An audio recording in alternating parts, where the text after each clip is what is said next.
میری ماں نے مجھ سے کہا کہ یہ زیادہ بہتر ہوتا کہ تم مسلمان کے بجائے ایک طوائف بن جاتی۔ مجھے ایک کال موصول ہوئی اور بتایا گیا کہ مجھے ایک ایجنسی نے سائن کر لیا ہے اور میرے ایجنٹ نے مجھے کال کیا۔ وہ فون پر ہی مجھ پر چیخنے لگا، تم اپنے کریئر پر کیوں لات مار رہی ہو؟ یہ تم کیا کر رہی ہو؟ یہ پوری دنیا کا ٹور تھا، ہوٹل کا خرچہ، فلائٹس کا خرچہ سب کمپنی کی طرف سے تھا۔ یہ ایک خواب تھا۔ آپ کا یہودی ہونا صرف اسی طرح ممکن ہے کہ آپ کی ماں یہودی ہو، اور نہ ہی میں نے کبھی کسی کو بتایا کہ ہم یہودی ہیں۔ مجھے اس سے کافی شرمندگی محسوس ہوتی تھی، معلوم نہیں کیوں۔ تو کیا آپ ہمیں اسلام سے پہلے اسٹیج لائف اور بطور پریزنٹر اپنے کریئر کے بارے میں بتا سکتی ہیں؟ میں میوزک انڈسٹری میں تھی اور جلد ہی بہت سی سیلیبریٹی سے میری جان پہچان ہو گئی تھی۔ کیمرے کے سامنے ہنستے مسکراتے ان میں سے زیادہ تر چہرے بہت ہی دکھی، پریشان اور کنفیوز لگتے تھے، کیونکہ کیمرے کے سامنے تو یہ لوگ اپنی بناوٹی شخصیت دکھاتے ہیں۔ اے خدا پلیز اگر اسلام سچا ہے تو مجھے ہدایت دے دے۔ اور میں نے خود سے کہا کہ میں اب مزید دیر نہیں کروں گی، میں کل بھی مر سکتی ہوں، مجھے مسلمان ہونا ہوگا۔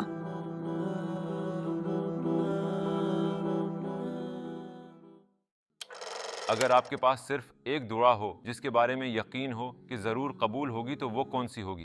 میرے والدین دونوں بہت زیادہ بیمار ہیں، میں بس ان کی ہدایت کی دعا کر رہی ہوں۔ مگر نہیں، میرا خاندان یہودی ہے۔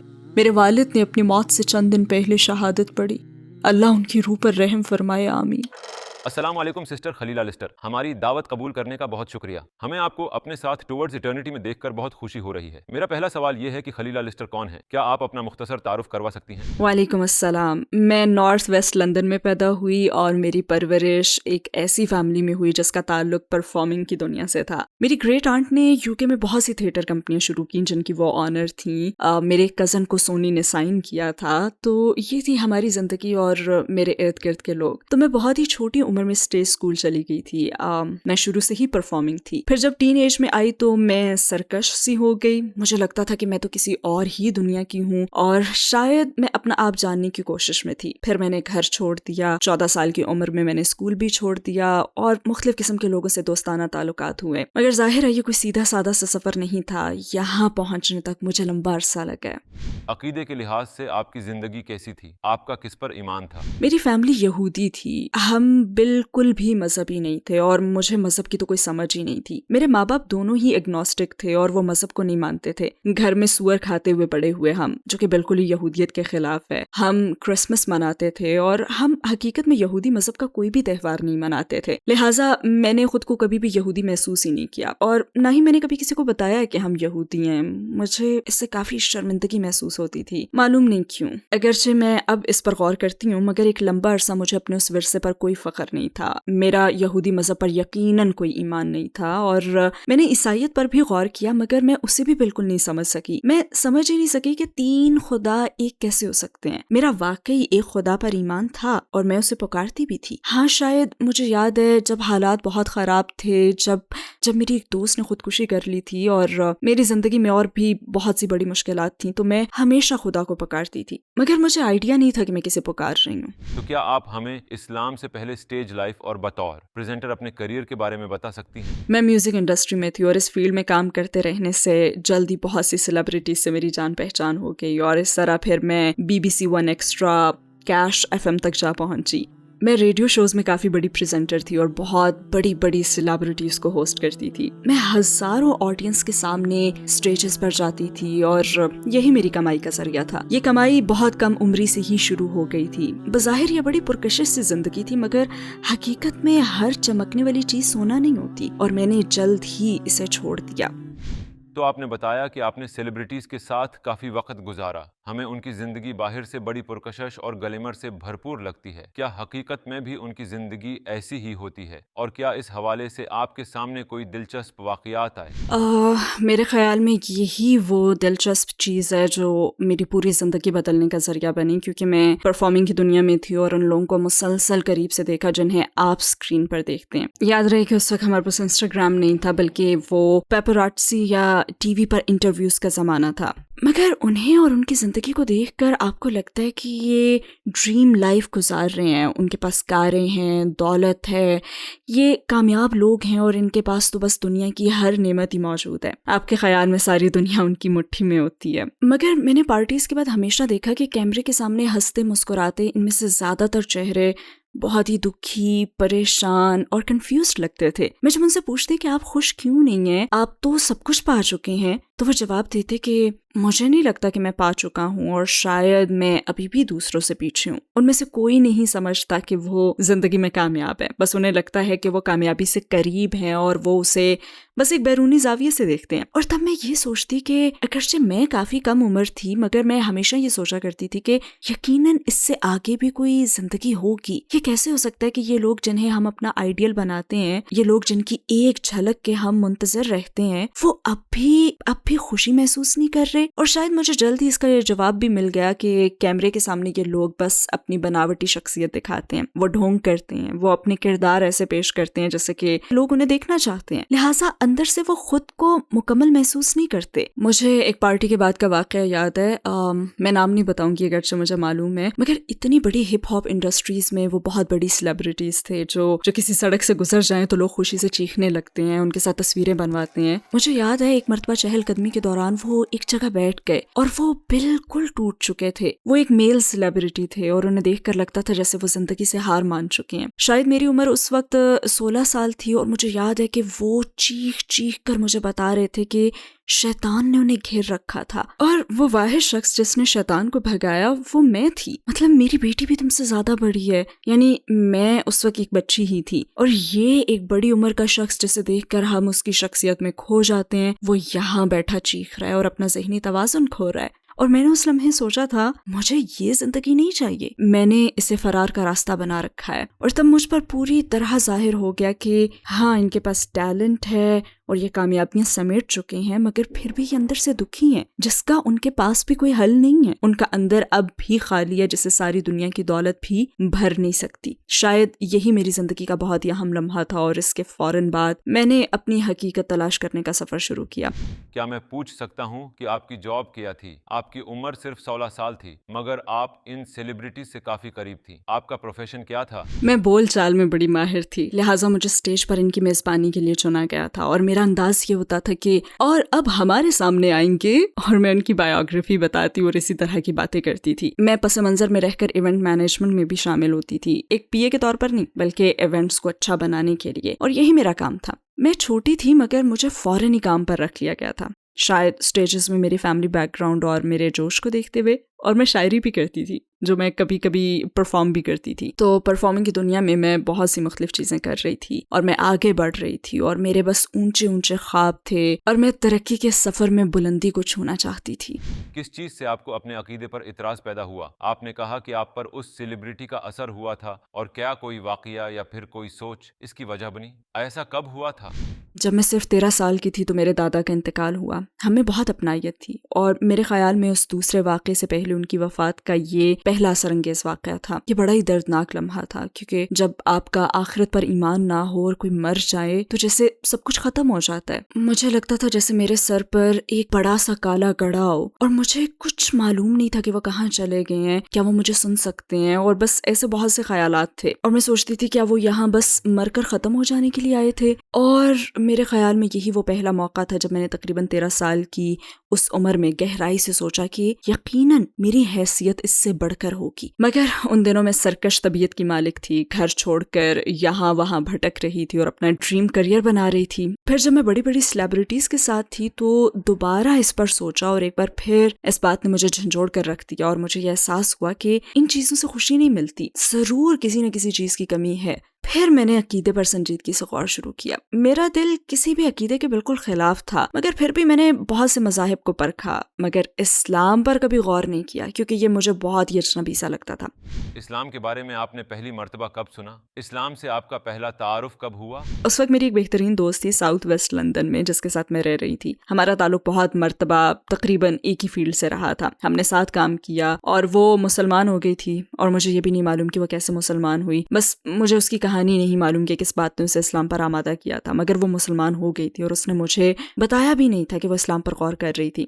ایک دن کہنے لگی کہ میں مسلمان ہو گئی ہوں، تو مجھے بڑا دھچکا لگا، اس کی بات پر مجھے یقین ہی نہیں آیا، اور میں نے سوچا تم اپنی زندگی ضائع کرنے لگی ہو۔ ایمانداری کی بات ہے، میں نے یہی سوچا تھا کیونکہ ہم دونوں کا تعلق پرفارمنگ آرٹ سے تھا، اور میں نے واقعی یہ سوچا کہ وہ اپنی زندگی ضائع کر رہی ہے، اس کا تو کریئر ہی ختم ہو جائے گا اور وہ اب تو کچھ بھی کر ہی نہیں پائے گی۔ مگر پھر میں نے دیکھا کہ وہ کتنی بدل گئی ہے۔ تو کیا یہی وہ چیز تھی جس سے آپ نے اسلام پر غور کرنا شروع کیا؟ کس بات نے آپ کو یہ سمجھ اور یقین عطا کیا کہ شاید یہ مذہب میرے لیے صحیح ہو سکتا ہے؟ جب میں نے اپنی حقیقت کو تلاش کرنا شروع کیا تو سب سے پہلے میں نے یہودیت پر غور کیا، اور فطری طور پر مجھے اسی پر غور کرنا چاہیے تھا کیونکہ اس کا تعلق میرے خاندان سے تھا، اور میں شروع میں تو اسے بالکل سمجھ ہی نہیں سکی۔ اگر آپ پیدائشی یہودی نہیں ہیں تو پھر آپ اس مذہب میں کبھی آ ہی نہیں سکتے۔ اور بائی دی وے، جو لوگ خود کو حقیقی یہودی کہتے ہیں وہ آپ کو بتائیں گے کہ آپ کا یہودی ہونا صرف اس طرح ممکن ہے کہ آپ کی ماں یہودی ہو، تو یہ وراثتی مذہب ہے، رائٹ؟ اور ان کا پکا عقیدہ ہے کہ کوئی بھی غیر یہودی یہودی نہیں بن سکتا، کوئی غیر یہودی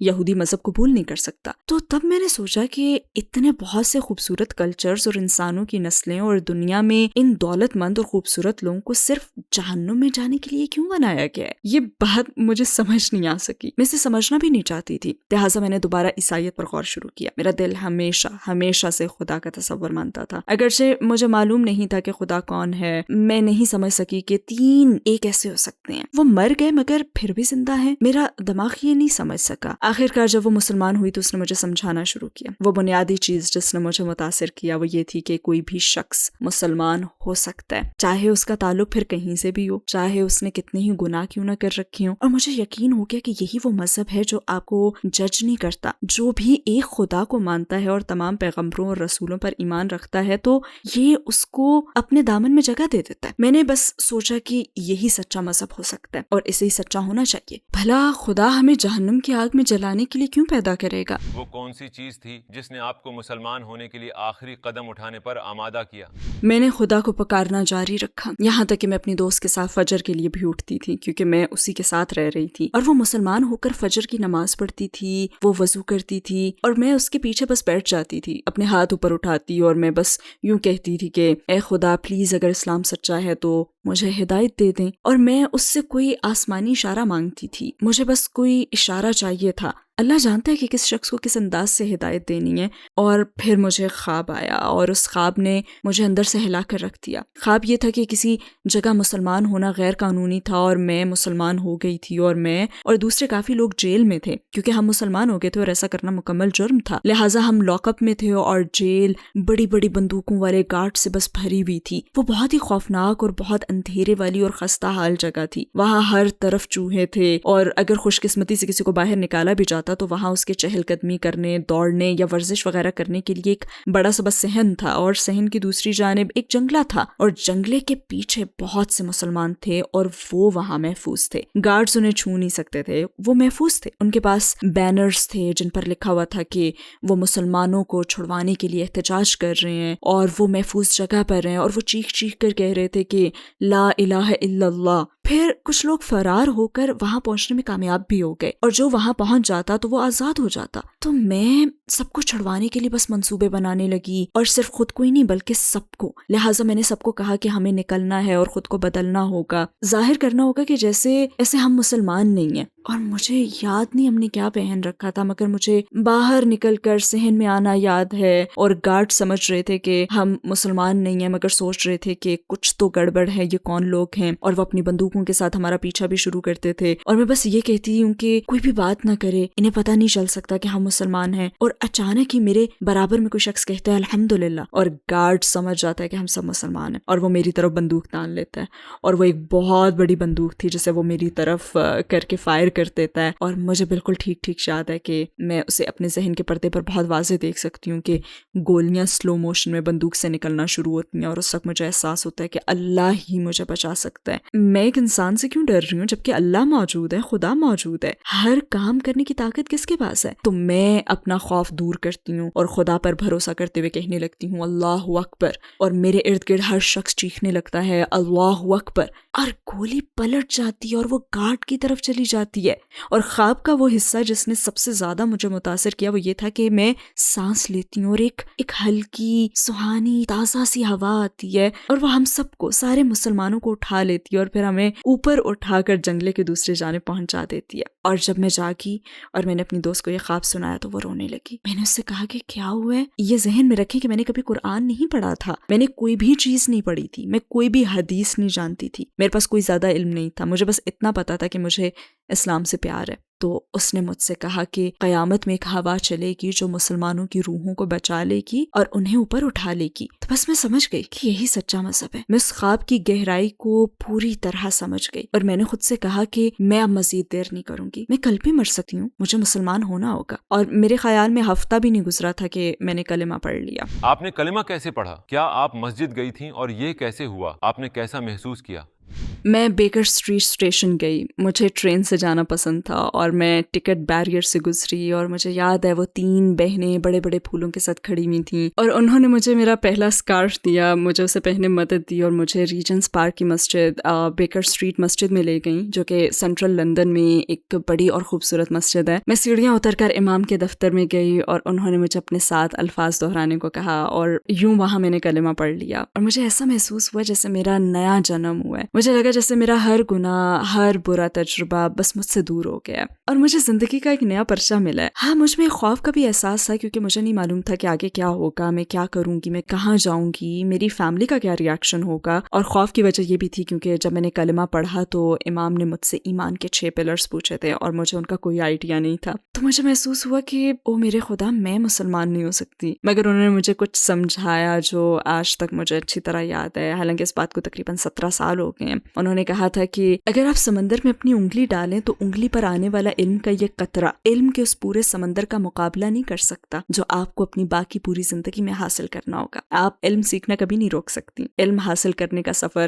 ہمیشہ جاری رکھنا ہوگا. اور میرا اور آپ کا علم کچھ بھی نہیں ہے, اللہ ہی کے پاس ہر چیز کا علم ہے. آپ کی فیملی اور آس پاس کے لوگوں نے آپ کے قبول اسلام پر کیا ری ایکشن دیا؟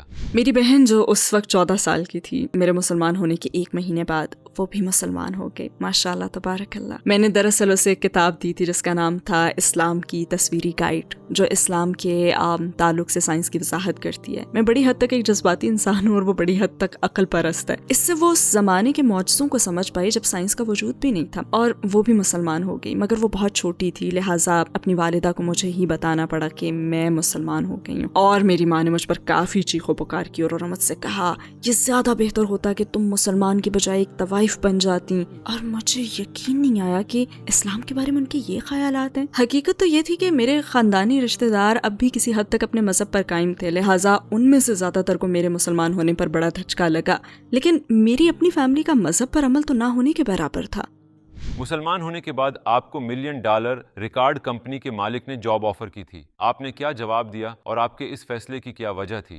ہاں, مجھے کال موصول ہوئی اور بتایا گیا کہ مجھے ایک ایجنسی نے سائن کر لیا ہے. میرے ایجنٹ نے مجھ سے کہا آپ کامیاب ہو گئی. میں نے کہا میں کامیاب ہو گئی کس میں؟ اس نے کہا کہ آپ نے کر دکھایا, آپ کو جاب مل گئی ہے. اسٹوڈیو میں آپ کی گئی کئی گھنٹے ریہرسل کی محنت رنگ لائی ہے, انہوں نے آپ کو سلیکٹ کر لیا ہے. واقعی ہاں, سینکڑوں لوگوں نے اس جاب کے لیے اپلائی کیا تھا اور ان میں سے میں سلیکٹ ہوئی, اور وہ ایک ٹور پر جانے والے تھے جہاں ایک بہت ہی بڑی سیلیبریٹی کو ہوسٹ کرنا تھا اور اس کی پرفارمنس سے پہلے اور بعد میں کراؤڈ سے بات کر کے ان میں جوش جگانا تھا. اور میں اپنی لکھی ہوئی کچھ شاعری بھی پڑھ لیتی تھی. تو یہ پوری دنیا کا ٹور تھا, ہوٹل کا خرچہ, فلائٹس کا خرچہ, سب کچھ کمپنی کی طرف سے تھا. یہ ایک ڈریم جاب تھی. میں بہت زیادہ خوش تھی اور مجھے یقین نہیں آ رہا تھا. اور پھر اچانک مجھے یاد آیا کہ الحمدللہ میں تو مسلمان ہوں. تو میں نے اس سے کہا کہ میں یہ جاب نہیں کر سکتی. وہ فون پر ہی مجھ پر چیخنے لگا کہ تم اپنے کریئر پر کیوں لات مار رہی ہو, یہ تم کیا کر رہی ہو. مگر میں جانتی تھی کہ میں یہ نہیں کر سکتی. اس وقت مجھے بالکل آئیڈیا نہیں تھا کہ میں بطور مسلمان اپنی آواز کا استعمال کیسے جاری رکھ سکتی ہوں. لہٰذا میں نے اس دن کے بعد سے کافی لمبے عرصے تک ہر کام چھوڑ دیا. مگر پھر مجھے آواز کے دوبارہ استعمال کا راستہ سمجھ آ گیا, مگر اس بار الحمدللہ ایک مسلمان عورت کے طور پر. یعنی مسلمان ہونے کے بعد آپ کے کریئر میں ایک گیپ, ایک وقفہ آ گیا تھا. میرا خیال ہے کہ تقریباً 14 سال پہلے مجھے سمجھ آ گیا کہ بات کرنے اور اپنی آواز کو طاقت کے ساتھ مثبت انداز میں استعمال کرنے کے اور بھی راستے ہیں۔ اس طرح میں ٹیڈ ایکس جیسے ڈریم سٹیجز پر گئی جو کہ انتہائی شاندار پلیٹ فارمز ہیں الحمدللہ۔ میں وہاں ایک مکمل پردہ دار عورت کی طرح جاتی تھی اور میں نے دنیا کے چند عظیم ترین پبلک اسپیکرز کے ساتھ شروعات کی۔ تو آپ نے ٹیڈ ایکس میں گفتگو کی، کیا آپ کو نقاب کرنے والی ٹیڈ ایکس اسپیکر کے طور پر مسائل کا سامنا ہوا؟ کیا گفتگو سے پہلے یا بعد میں لوگوں نے اس کی وجہ سے آپ سے دلچسپ سوالات پوچھے یا آپ کے ساتھ مختلف رویہ اپنایا؟ ٹیڈ ایکس میں میری گفتگو سینٹا باربرا کیلیفورنیا میں ایک سفید فام غیر مسلم کے ساتھ تھی۔ اس نے مجھ سے کہا مجھے آج سے پہلے کبھی کسی مسلمان عورت سے بات کرنے کا موقع نہیں ملا۔ میرے خیال میں اس کا علاقہ زیادہ ملٹی کلچرل نہیں تھا، وہاں زیادہ مسلمان نہیں رہتے تھے، لہٰذا یہ اس کے لیے پہلا موقع تھا۔ اور ٹیڈ ایکس میں میری پہلی گفتگو اس کے ساتھ ایک انٹرویو تھا اور وہاں پروڈیوسر بھی موجود تھا۔ وہ ہالی ووڈ میں کام کرتا تھا اور اس انڈسٹری میں کافی مشہور تھا، اور میرے خیال میں ان کے ذہن میں اسلام کے متعلق کچھ غلط فہمیاں تھیں، کیونکہ انہوں نے مجھ سے پوچھا کہ یہاں آپ کی گفتگو سے آپ کی کمیونٹی کیسا محسوس کرے گی، یہاں آنے پر ان کا کیا رد عمل ہوگا۔ اور اسے بہت حیرت ہوئی جب میں نے اسے بتایا کہ حضرت خدیجہ رضی اللہ تعالیٰ عنہا ایک انٹرپرینور تھیں، وہ ایک کاروباری خاتون تھیں اور وہ ہماری رول ماڈل ہیں اور ہمیں ان سے محبت ہے، اور وہ کمال کی عورت تھیں، وہ ایک مضبوط عورت تھیں۔ اور اس کے منہ سے اچانک حیرت میں ڈوبی ہوئی ایک ہنسی نکلی، کیونکہ اس سے انتہائی تعجب ہوا تھا کہ ایسی عورت نے ہمارے پیغمبر سے شادی کی تھی جو کہ ایک کاروباری عورت تھی۔ اور میرا تو ایسے بہت سے لوگوں سے سامنا ہوا ہے جنہوں نے ٹیڈ ایکس پر میری گفتگو سنی اور پھر مجھے میسج کر کے کہا کہ اس سے تو میرا تصور بالکل بدل گیا ہے۔ اور ایک ایسے پلیٹ فارم پر بات کرنا جس کی 1 ارب سے زیادہ ویورز ہوں، اور ایک ایسے موضوع کو سامنے لانا جو کلچرل غلط فہمیوں کو دور کرنے کے لیے بہت ضروری ہو، واقعی ایک شاندار لمحہ تھا۔ اور میں نے یہ بھی جانا کہ جب آپ اللہ کے لیے کوئی چیز چھوڑتے ہیں تو اس سے بہتر آپ کو عطا کرتا ہے، اور یہ بات مجھ پر بالکل سچ ثابت ہوئی، اس طرح سے کہ میں نے اللہ کے لیے اس سیلیبریٹی سے گفتگو کو چھوڑا تھا۔ اللہ قبول فرمائے، اس نے مجھے اس سے بہتر عطا کر دیا۔ وہ لوگ جو اسلام قبول کرنے کا فیصلہ نہیں کر پا رہے، ان کے کچھ تحفظات ہو سکتے ہیں۔ شاید وہ یہ سوچتے ہوں اگر میں مسلمان ہو جاؤں تو میری زندگی کے سارے مزے ختم ہو جائیں گے۔ تو ہمیں یہ بتائیں کہ کیا اسلام لانے کے بعد آپ کی زندگی بور ہو گئی ہے؟ ہو سکتا ہے لوگ باہر جانے اور پارٹیوں وغیرہ میں جانے سے متعلق سوچتے ہوں، مگر میں آپ کو ایمانداری سے بتا سکتی ہوں کہ پہلے میری زندگی میں ایسے دن بھی آئے جو کہ برے ترین دن تھے۔ باہر کی خوبصورتیاں مجھے خوشی کا احساس نہیں دیتی تھیں، کیونکہ دراصل آپ کا اندر خالی ہوتا ہے۔ اور اب بھی سخت ترین آزمائشوں میں جب مجھے طلاقیں ہوئیں اور مجھے نہیں معلوم تھا کہ اپنے بچوں کو کیسے پالوں، میں بہت زیادہ مشکل صورتحال میں تھی، تب اسلام کی روشنی تھی جس نے مجھے زندہ رکھا۔ ایمان کی خوشی کی جگہ کوئی اور چیز لے ہی نہیں سکتی، اس کا تو موازنہ کسی چیز سے ہو ہی نہیں سکتا۔ ہاں مشکلات ضرور آتی ہیں، زندگی ایک امتحان ہے، مگر سچی خوشی ایمان میں ہی ہے، اور مغربی دنیا کی آزادی سے اس کا کوئی موازنہ ہو ہی نہیں سکتا۔ ہمارے ساتھ وہ لمحہ شیئر کریں جب ان مشکل دنوں میں آپ نے دعا کی اور اللہ کے ساتھ بہت مضبوط تعلق محسوس کیا۔ شوہر کے بغیر بچوں کی پرورش ایک ڈراؤنے خواب کی طرح ہے۔ ایسی عورت جانتی ہے کہ اسے کبھی بھی کہیں بھی تحفظ کا ماحول نہیں ملے گا۔ یہ تصور قائم ہو جاتا ہے کہ شکستہ گھر کا مطلب ہے شکستہ بچے۔ اور میں اللہ سے فریاد کرتی تھی کیونکہ میں جانتی تھی کہ مجھے باذن اللہ کے لیے ان شادیوں کو ختم کرنا ہوگا، اور میں اللہ سے دعا کرتی تھی کہ وہ مجھے طاقت دے اور میرے بچوں پر رحم کرے۔ اگر آپ کے پاس صرف ایک دعا ہو جس کے بارے میں یقین ہو کہ ضرور قبول ہوگی تو وہ کون سی ہوگی؟ میرے والدین دونوں بہت زیادہ بیمار ہیں، تو میں بس ان کی ہدایت کی دعا کر رہی ہوں، مگر نہیں، مجھے اور میری فیملی اور میرے پیاروں کو جنت میں داخل فرما، آمین۔ بس یہی، میں اس زندگی کے لیے دعا نہیں کرنا چاہتی، یہ زندگی تو بس ایک امتحان ہے اور یہ یقینی بات ہے۔ میری دعا بس یہی ہوگی، خصوصاً میں اپنے والد کے حوالے سے جس کیفیت سے گزر رہی ہوں، اور میں اب یہ بات اچھی طرح سمجھ چکی ہوں کہ ہم جنت میں اپنے پیاروں سے ملنے کی کتنی طلب رکھتے ہیں۔ سسٹر خلیلہ لسٹر، آپ کے جوابات کا بہت شکریہ، ہم نے آپ کی زندگی سے بہت کچھ سیکھا۔ آمین، بہت زیادہ جزاک اللہ خیر مجھے اس چینل پر بلانے کے لیے اور اس شاندار کام کے لیے جو آپ ایک ایسا ضروری پیغام آگے پہنچانے کے لیے کر رہے ہیں جس پر اس زمانے میں کان نہیں دھرا جا رہا۔